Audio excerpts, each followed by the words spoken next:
Shri Ganeshaya Namaha. Om Shri Saraswati Namaha. Om Shri Gurubhyo Namaha. Vasudeva Sadam Devam Tam Sajanuramadam Devaki Paramanandam Krishnam Vande Jagadguru. Krishnam Vande Jagadguru. Hari Om, Namasté, Vanakkam, bonjour à toutes. Aujourd'hui, nous continuons notre étude du chapitre 14 de la Bhagavad Gita, qu'il appelle Gunatraya Vibhaga Yoga, c'est-à-dire l'union avec le Seigneur par la connaissance des trois gunas, des trois attributs qui constituent la création, et que quand nous comprenons Azot, nous obtient une appréciation des situations, des personnes, des états et des émotions que nous traversons, que les plus profondes qu'une vision juste superficielle, et qu'il permet à nous aussi d'obtenir une vision plus juste et plus éclairée, plus éclairante aussi dans notre vie de tous les jours. Ces trois attributs, nous l'avons vu depuis un petit bout de temps, nous appellent Azot Sattva, qui veut dire la pureté, la noblesse, l'intelligence. Rajas, qui veut dire l'activité, mais plus dans le sens de l'hyperactivité, l'agitation, l'excitation, l'impatience. Et en dernier, tamas, qui signifie donc l'oisiveté, la paresse, l'obscurité, la léthargie. Tout dans cette création les caractérisé par un mélange de ces trois tendances. Tout les constitué dans une certaine proportion d'obscurité, d'activité et de pureté. Alors évidemment, les constituer de manière différente. Et l'intérêt de comprendre ces qualités, ces attributs-là, c'est que nous pouvons essayer d'orienter notre existence dans le sens d'une pureté, d'une sérénité, d'une clarté, d'une luminosité de plus en plus importante. Il y a quelque chose qui exige à nous le temps, l'expérience, la patience, mais véritablement, c'est ça qui donne un sens à notre existence. Cette croyance dans notre capacité à progresser d'un état que les moins élevés, que les plus plombés, nous pourra dire, qu'il fait chute à nous un petit peu dans des choses que les moins inspirantes, moins élevantes, que nous puissions cheminer de cet état-là, d'oisiveté, de paresse, vers un état de sagesse, d'allégresse, de joie. Alors, nous l'avons vu la dernière fois que la personne qui cultive sattva dans sa vie, c'est-à-dire la pureté, au moment de quitter son corps, lui continue son périple. S'il n'a pas atteint l'éveil, il lui continue donc de passer dans le cycle des réincarnations, mais lui va aller vers une naissance que les propice à l'avènement de la connaissance. Si la personne a été dominée par rajas dans sa vie, c'est-à-dire par l'activité, l'hyperactivité, eh bien, il lui va renaître également dans un monde où il sera dominé par l'activité. Et enfin, en dernier, si la personne, lui a resté toute sa vie dans une situation de léthargie, d'inactivité, de paresse, eh bien, lui retombe dans des matrices inférieures, que nous appelons aussi des Bhogajanma, c'est-à-dire des naissances où nous les complètement soumis à nos passions et nous devient complètement passif et n'a même pas une possibilité de progression véritablement dans ces naissances-là. Quoi nous veut dire par là? Tout simplement, quand nous renaît dans le règne animal, la loi qui prévaut à ce moment-là, dans la grande majorité des cas, c'est la loi de l'instinct. La personne que l'est incarnée, l'âme que l'est incarnée en tant qu'animal, lui subit son destin beaucoup plus que lui choisit son destin. Véritablement, c'est pour ça que nous dit que notre incarnation en tant qu'être humain, elle est une grâce exceptionnelle parce que, bien sûr, nous subit un petit peu notre destin aussi. On n'a pas dit ne nous subit pas du tout. Mais, en même temps, nous devons être conscients que nous choisissons aussi un peu notre destin. Et c'est dans cette mesure-là et dans cette proportion que nous la choisissons, ça que nous vivons aujourd'hui, que nous peut également choisir ça que nous veut vivre demain. C'est un choix qui appartient à nous en tant qu'humains. Et quoi il va recevoir demain, il dépend de quoi il fait aujourd'hui. Nous récolte ça que nous sèmes. Alors nous sèmes parce que nous les humains, vous avez déjà vu des animaux semer des graines dans la nature? Non, c'est ça qu'on appelle la culture. La culture, c'est savoir sublimer notre nature.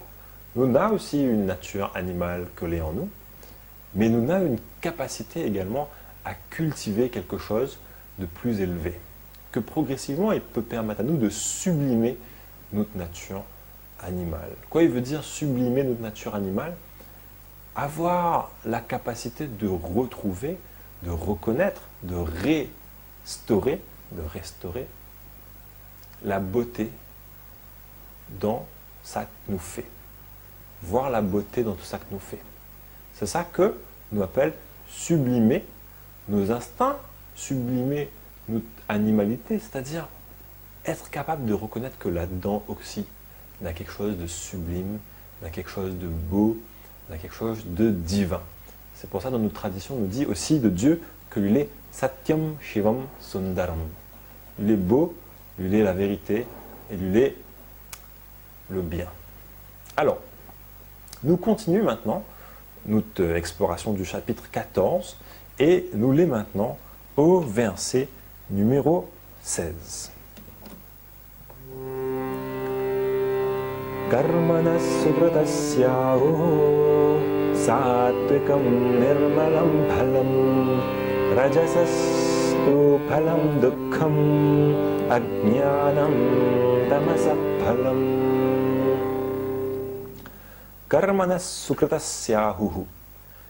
Il dit à nous, qui s'est dit à nous, les sages de la tradition, il dit à nous que Karmana sukratasya, que le phalam veut dire le fruit de nos bonnes actions. Sukratasya, ça veut dire qu'elle a été bien accomplie. Karmana, les actions. Le fruit de nos bonnes actions, c'est quoi? C'est satvikam nirmalam. C'est la pureté, la sérénité. Et nirmalam, il veut dire la même chose, encore une fois. Mala, en sanskrit, il veut dire l'impureté. Nirmalam, il veut dire l'absence d'impureté. Alors, quoi est-ce que nous appelle une impureté? Il y a quelque chose que nous devons bien prendre le temps de comprendre. Ça que nous appelle une impureté, un mal homme, par exemple, on a déjà peut-être vu cette image-là, quand on prend un verre de l'eau et on a des petites saletés dedans. On ne peut pas dire que l'eau est pure, s'il y en a autre chose que de l'eau dedans.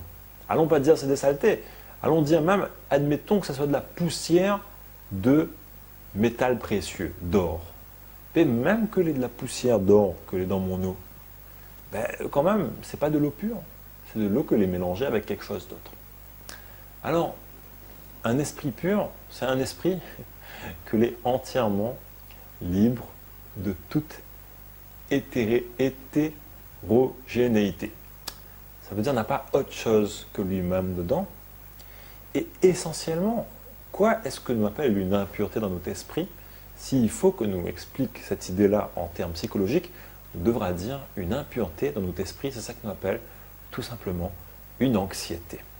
Alors, une fois que nous avons dit ça, vous comprenez notre travail pour faire avant que nous arrivions à libérer nous de toutes nos impuretés mentales. Parce que tant que, même à un niveau aussi subtil que la moiteur de notre main, l'anxiété y exprime dans notre vie, eh bien c'est clairement le signe d'une impureté de notre esprit. Et ben, voilà le chemin pour sortir de là, c'est quoi?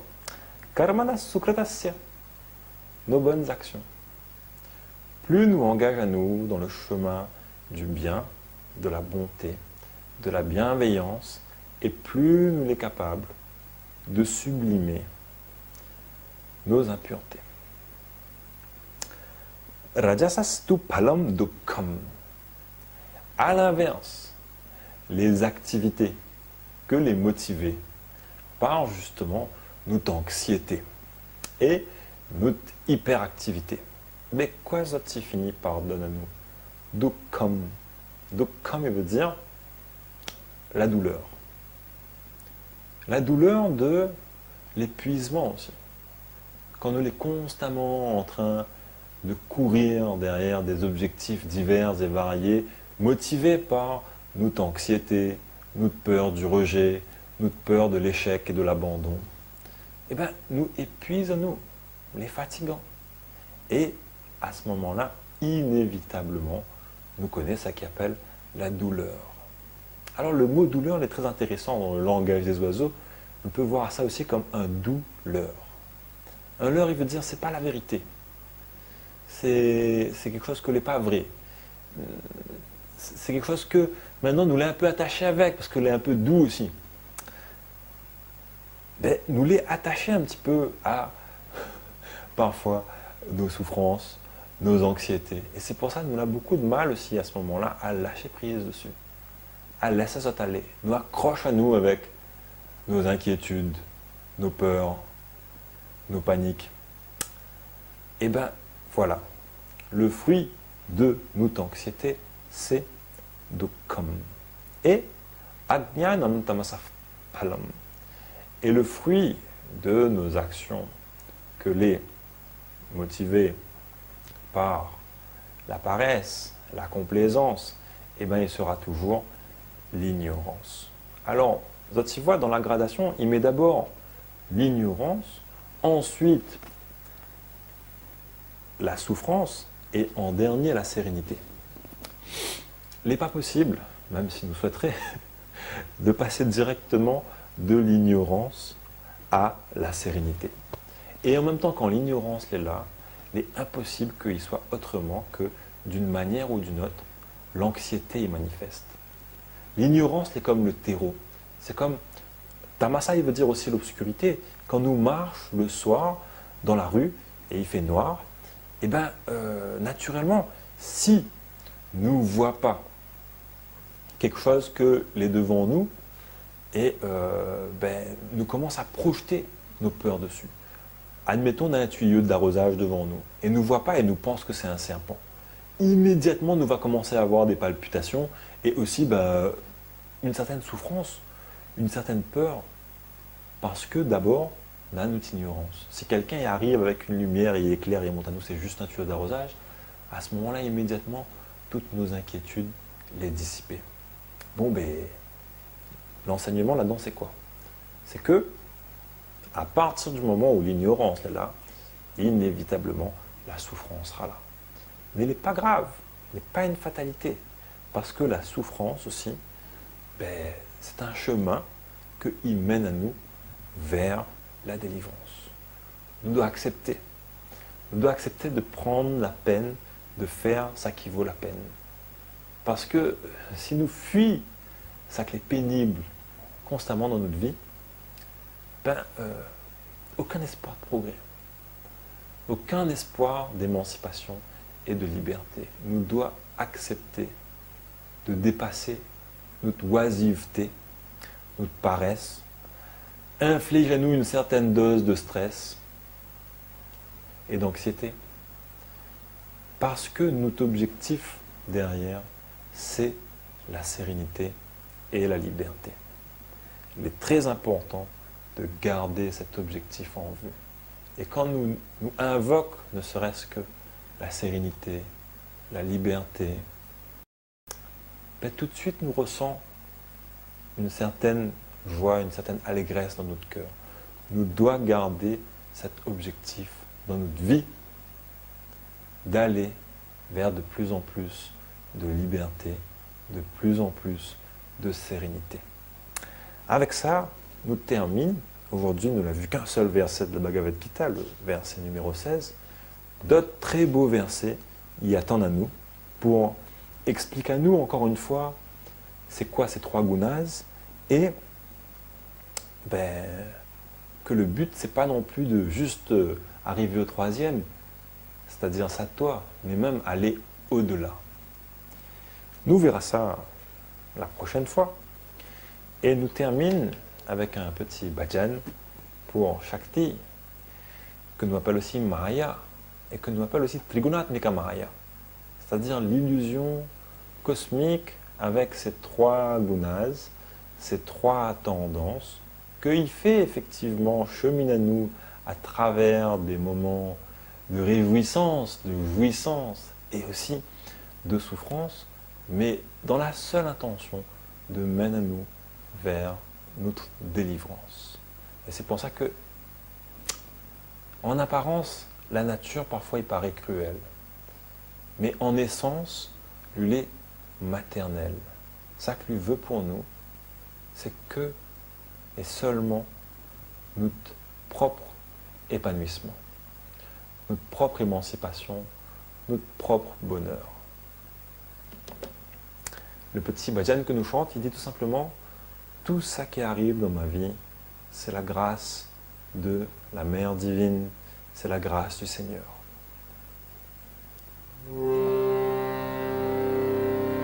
Mata kripa hi kevalam, Mata kripa hi kevalam, Mata kripa hi kevalam, Mata kripa hi kevalam, Mata kripa hi kevalam, Mata kripa hi kevalam, Mata kripa hi kevalam, Mata kripa hi kevalam,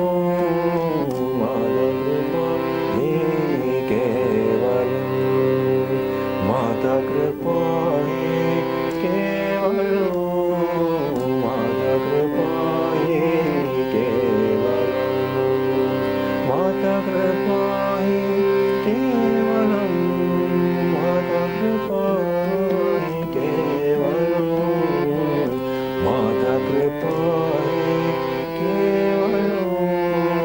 Mata kripa hi kevalam, Mata kripa hi kevalam, kevalam, kevalam. बोलिए श्री जगन्माता की जय। ओम शक्ति। Merci.